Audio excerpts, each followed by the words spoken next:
Let's give the Mustang a dingle-dangle.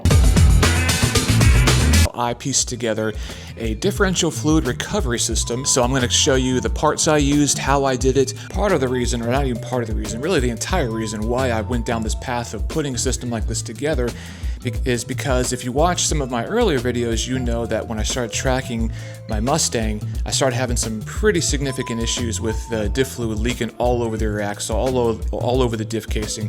It was pretty bad, and I tried a number of different measures and none of them really seemed to fix the issue. I did a lot of research and found that assembling a differential fluid recovery system would really be the way to go. As far as I could tell, there isn't anyone that really makes anything like this, so you have to kind of fab this yourself.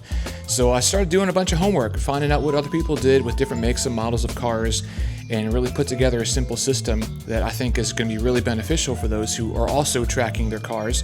Now, whether it's an S197, newer, older, maybe not even a Mustang, maybe it's a different car, a system like this would be very beneficial if you were having or experiencing a very similar issue. I'm on the passenger side. This is the bleeder valve off of the rear axle that has been kind of the object of question, has been spewing diff fluid out. So what I did is I have a line going up here, a little service loop.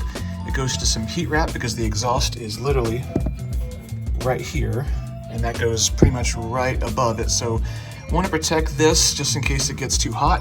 And then this line leads directly to here, and that's actually the trunk.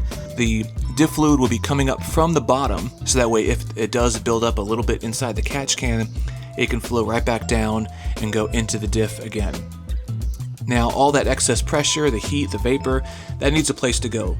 Now, you don't want it to be building up inside the cabin, so what I did is I have another hose going back down underneath the car, and at the bottom of the car, it runs a short little line to a small little air filter that I got from Summit, a little K&N air filter that just allows all the vapor to go out from under the car so it's not in the cabin.